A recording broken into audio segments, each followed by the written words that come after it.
Hi friends, ಎಲ್ಲರಿಗೂ ನಮಸ್ಕಾರ. ಎಲ್ಲರೂ ಹೇಗಿದ್ದೀರಾ? ನಾನು ಚೆನ್ನಾಗಿದ್ದೀನಿ, ನೀವು ಕೂಡ ಚೆನ್ನಾಗಿದ್ದೀರಾ ಅಂತ ಅಂದ್ಕೊಂಡಿದ್ದೀನಿ.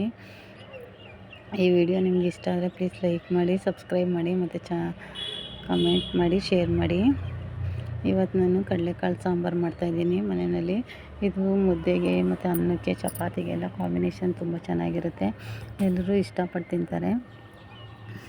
ಮೊದಲನೇದಾಗಿ ಇದಕ್ಕೆ ಏನೇನು ಬೇಕಂತಂದರೆ ಈರುಳ್ಳಿ, ಬೆಳ್ಳುಳ್ಳಿ, ಕಾಯಿ, ಚಕ್ಕೆ, ಲವಂಗ, ಕೊತ್ತಂಬರಿ ಸೊಪ್ಪು, ಪುದೀನ ಸೊಪ್ಪು ಮತ್ತು ಟೊಮೆಟೊ, ಧನಿಯಾ ಪುಡಿ, ಚಿಲ್ಲಿ ಪುಡಿ, ಅರಿಶಿನ ಪುಡಿ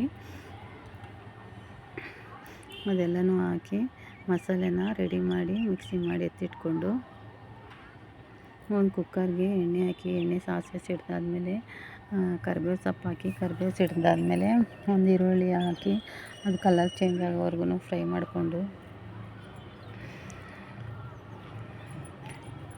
ಅದಕ್ಕೆ ಕಡಲೆಕಾಳನ್ನ ನೈಟೇ ನೆನೆಸಿ ಎತ್ತಿಕೊಂಡಿದ್ದೀನಿ. ನಾನು ಫಸ್ಟೇ ಯಾವಾಗಲೂ ಕಡಲೆಕಾಳು ಸಾಂಬಾರು ಮಾಡುವಾಗ ಮಸಾಲೆ ಇಟ್ಟು ಕಡಲೆಕಾಳನ್ನ ನೈಟೇ ನೆನೆಸಿ ಇಟ್ಕೊಂಡ್ರೆ ಒಳ್ಳೆಯದು. ಆವಾಗ ಬೇಗ ಬೇಯುತ್ತೆ. ಹುರಿದಿನೂ ಕೂಡ ಹುಳಿ ಅಂತ ಮಾಡ್ತಾರೆ, ಬಟ್ ಇದು ಮಸಾಲೆ ಸಾಂಬಾರಲ್ವ, ಅದಕ್ಕೋಸ್ಕರ ನೆನೆಸಿನೇ ಮಾಡೋದು. ಇದು ಹಸಿ ವಾಸನೆ ಹೋಗೋವರೆಗೂ ಕಾಳನ್ನ ಫ್ರೈ ಮಾಡಿಕೊಂಡು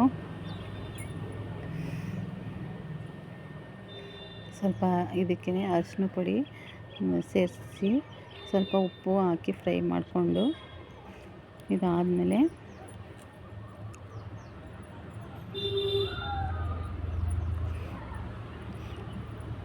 ನಾವು ರೆಡಿ ಮಾಡಿ ರುಬ್ಬಿ ಇಟ್ಕೊಂಡಿರೋ ಮಸಾಲೆನ ಅದಕ್ಕೆ ಸೇರಿಸ್ಬೇಕು. ಮಸಾಲೆ ಸ್ವಲ್ಪ ಫ್ರೈ ಮಾಡಿಕೊಂಡು ಕಾಳೆಲ್ಲ ಮಿಕ್ಸ್ ಮಾಡಿ ಮಸಾಲೆನ ಸ್ವಲ್ಪ ಬೇಯಿಸ್ಕೊಂಡು ಅದಾದಮೇಲೆ ನಿಮಗೆ ನೀರು ಎಷ್ಟು ಬೇಕೋ ಅಷ್ಟನ್ನು ಅದಕ್ಕೆ ಸೇರಿಸ್ಕೊಳ್ಳಿ. ನಾನು ಸ್ವಲ್ಪ ಗಟ್ಟಿಯಾಗಿ ಸಾಂಬಾರನ್ನ ಇಟ್ಕೊಳ್ತಾ ಇದ್ದೀನಿ, ಯಾಕೆಂದರೆ ಮಸಾಲೆ ಸಾಂಬಾರು ಸ್ವಲ್ಪ ಚಪಾತಿಗೂ ಆಗುತ್ತೆ, ಮುದ್ದೆಗೆ ಎಲ್ಲದಕ್ಕೂ ಆಗುತ್ತೆ ಅಂಥೇಳಿ ನಾನು ಸ್ವಲ್ಪ ಗಟ್ಟಿಯಾಗಿ ಸಾಂಬಾರು ಮಾಡ್ಕೊಳ್ತಾ ಇದ್ದೀನಿ.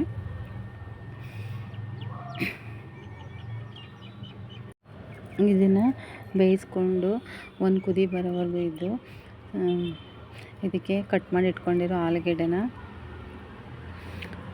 ಸೇರಿಸ್ತಾ ಇದ್ದೀನಿ. ಇದ್ರ ಜೊತೆಗೆ ಬದನೆಕಾಯಿ ಹಾಕಿದ್ರೂ ಇನ್ನೂ ತುಂಬ ಚೆನ್ನಾಗಿರುತ್ತೆ, ಬಟ್ ಇರಲಿಲ್ಲ ಅಂಥೇಳಿ ನಾನು ಆಲೂಗೆಡ್ಡೆ ಮಾತ್ರ ಹಾಕಿ ಲಿಡ್ನ ಕ್ಲೋಸ್ ಮಾಡಿ 3 ವಿಷಲ್ ಕೂಗಿಸ್ಕೊಂಡ್ರೆ ಕಡಲೆಕಾಳು ಸಾಂಬಾರು ರೆಡಿಯಾಗುತ್ತೆ. ಇದು ಅನ್ನಕ್ಕೆ, ಚಪಾತಿಗೆ, ಮುದ್ದೆಗೆಲ್ಲ ಚೆನ್ನಾಗಿರುತ್ತೆ. ಈ ವಿಡಿಯೋ ನಿಮಗೆ ಇಷ್ಟ ಆದರೆ ಪ್ಲೀಸ್ ನನ್ನ ಚಾನಲ್ನ ಸಬ್ಸ್ಕ್ರೈಬ್ ಮಾಡ್ಕೊಳ್ಳಿ, ಲೈಕ್ ಮಾಡಿ, ಕಮೆಂಟ್ ಮಾಡಿ ಮತ್ತು ಶೇರ್ ಮಾಡಿ. Thank you all. ನೆಕ್ಸ್ಟ್ ವಿಡಿಯೋದಲ್ಲಿ ಸಿಗ್ತೀನಿ. ಧನ್ಯವಾದಗಳು.